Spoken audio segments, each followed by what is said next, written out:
Well, my ordinary life is, all I know is I have very little income left now to even feed myself and my family. I lost my job. My husband is unemployed. My daughter has emigrated after getting a degree in wildlife biology, put her through college, paid for it, don't mind that. But she wanted to stay in Ireland, loved Ireland, but she has gone to Australia. My other daughter, Julie, is leaving in July for Australia. The way this country is being run, we can't see how they'll ever be able to come back. We just don't see a future here anymore for the kids. Austerity is not working, because when I had a job, when Johnny had a job, my husband, we left our places of employment and we never went mad like in the Kenny or Taoiseach said. We holidayed in Ireland, in West Cork, actually in Bantry. We spent in our local businesses eating out, and now they've left us with so little that my mother helps me sometimes with my grocery shopping. And I actually never went mad. I drive an old car, the same car I drove before this so-called Tiger. I'm driving during it, and I'm driving now. I have no debts. All I have is a mortgage for a simple 3-bed house. That's all I did. I built a house, and I'm actually going to go hungry now with the policies this government are going on with. And how does it make you feel? You're an adult woman, a mother yourself, that your own mother still has to help you. Yeah, that's actually, I can't say I'm embarrassed, because I know she loves the ground, she loves me and she wants to do it. But she's a carer, my mum, because my dad worked all his life in the ESB. It's the Electricity Supply Board. And he just retired and he got a massive brain hemorrhage. So she's caring for him now. And that costs quite a lot of money. Plus, her carer's allowance is being cut. So my mum is not just trying to help my father, she's trying to help me and other members of my family that have lost their jobs.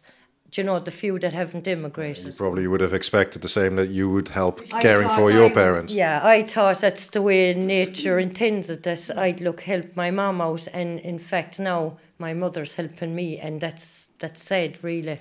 Do you know, I'm 45. I shouldn't be asking my mother. I don't ask her, she offers, but I shouldn't need to. You know, I did nothing wrong. I did absolutely nothing wrong. Like most of the Irish people, there's only a handful of people in this country wrecked it, bankrupted it, and they're thriving, and the ordinary people are suffering. Yeah.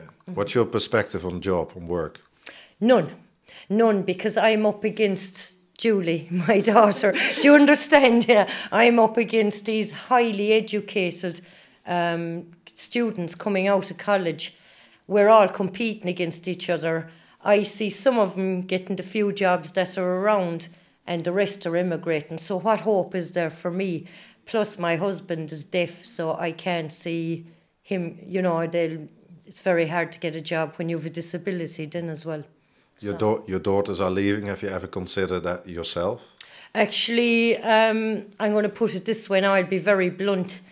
If there's another election and this crowd get in again, these two parties, Labour, Fine Gael or Fianna Fáil, I'm out of here. 2016. And I love Ireland. I consider myself a Republican. And I actually love this country, and I always wanted to grow up in a fair society. But I can't see how I can afford to stay here anyway. I'm not in negative equity. So if I sell my house, I'll be able to pay back. I have a small mortgage, and I think I leave somewhere like South America or somewhere. Yeah, but could you sell your house? That's the trouble. Yeah, that's the problem. I don't think I can. All right, we're in a nice...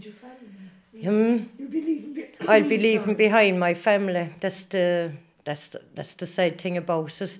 But how many of my family will be here if this keeps going? Just see, I don't want to leave my mum. I'm actually living right next door to her, so I don't want to leave her. But I just think I can't starve, and that's what's going to happen if this country keeps going the way it is.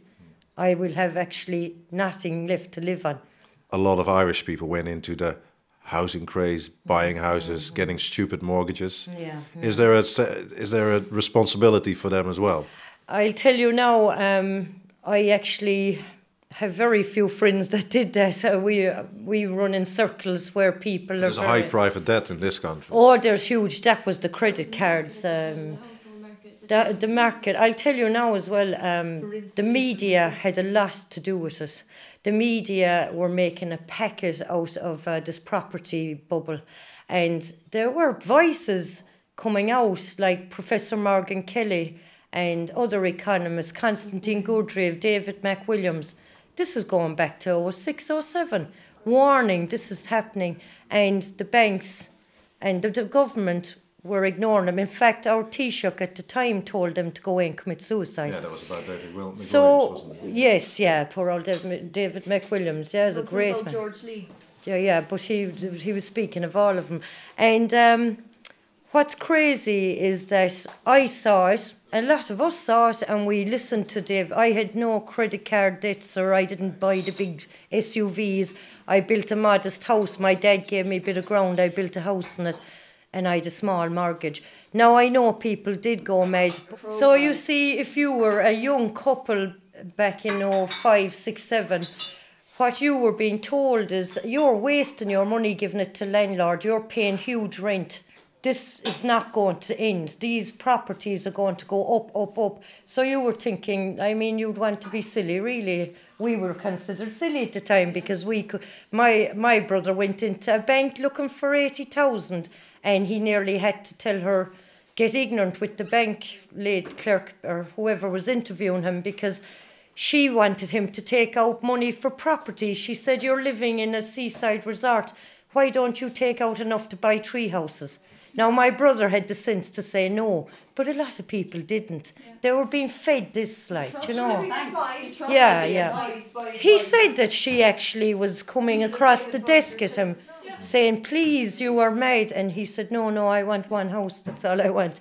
So I don't want no civil war in my country, and I can see it kicking off. I see Irish people attacking other Irish people. I see it on the media, on social media. I see this kind of a mentality, why should I, the taxpayer, be allowed, why should I pay for someone that built a house with 10 bedrooms? I'm not going to go down that road. If I get a job in the morning, I'm not going to think like that. Because at the end of the day, lies got us where we are. And it's the liars that have us still where we are, and they're the people that aren't suffering. Do you know what I mean? So I'm not going to turn on my fellow Irish citizen. I'm looking at the leaders, and I'm looking at the bankers and the developers. That's who I'll blame. So you'll never get me to say, I think the Irish went mad. I won't go down that road. I think they were lied to, but they didn't go mad. Why are you protesting? What are you protesting against? The bank bailout.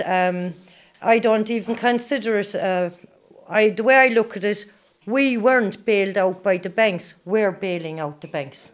Because the French, the German and the British banks went mad lending as well. They did it in Iceland, the British banks. And when that night that Brian Linehan had a gun put to his head, because I believe the man did, and I'm not Fianna Fáil or anything, but I believe he had a gun put to his head. And what he signed up to that night, he was told lies, number one. He was told that it would be 2 billion, a small debt that the state would have to cover. A liquidity problem. He was told lies as well. And why I'm protesting is more lies again. We were conned. It was fraud. Do you know, you can't just accept fraud and pretend it didn't happen.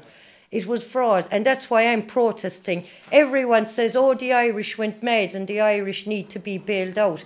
The Irish bailed them out. We're after paying, is it 62 billion of debt to rescue banks across Europe has been lended onto the Irish people. Now, the Irish people, you'll hear German people, I suppose, and citizens of Germans say, but your banks took the money. Yes, they did. And they built up this property boom and made a trap for the young people of Ireland that you've got to buy this property or you're going to end up poor. You can sell it on and make a killing. And they were told these lies. So who threw the money at the Irish people but the banks? And who lent the Irish banks the money? Only the German banks. So the smallest victim, the Irish people. You could say the Irish banks were victims. You could say the German banks, they kicked it all off. You could say the central banks kicked it all off. The ECB with their interest rates almost at 0%, throwing out cheap credit all over Europe. But I think at the end of the day, when you add it all up, bankers, that's always what comes into my head. Bankers caused all this. And bankers are still in their jobs getting huge bonuses, while the Irish people, the citizens of Cyprus, Greece, Spain, are suffering. Yeah. Committing suicide, emigrating, starving. And the bankers aren't. I rest my case. You say it's not political, but that's where the change needs to come from. No, that's it. You see all of us here, we're probably all, I don't ask people their politics. The way I look at it, Ireland is in such a dire straits now. It's in such a mess, it doesn't matter anymore. But you see, Fianna Fáil, we have to admit, wrecked the country. Like, they left the developers do what they want. They had a tent in Galway. I don't know, do you know about this in other countries? But there's a race meeting goes on in Galway, and they had this tent, the Galway tent, and they had every developer. The builders, yeah, I know. Yeah. McNamara. Yeah, McNamara, all of them. And they actually, so we knew, right, got to get rid of them. And a lot of people went out and believed what Enda Kenny and Eamon Gilmore said, Labour's way, not Frankfurt's way. Enda Kenny said, we'll get a big debt write-down. We're going after this. These bondholders have to be burnt. Yes, not one more cent will go to the banks. And then people went out and voted for these two parties because you say, right, they wrecked it. This crowd are going to fix it. They're telling us the truth, surely.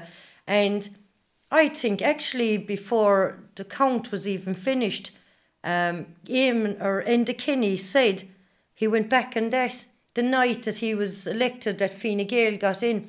He said, there's a lot of bondholders will have to be paid.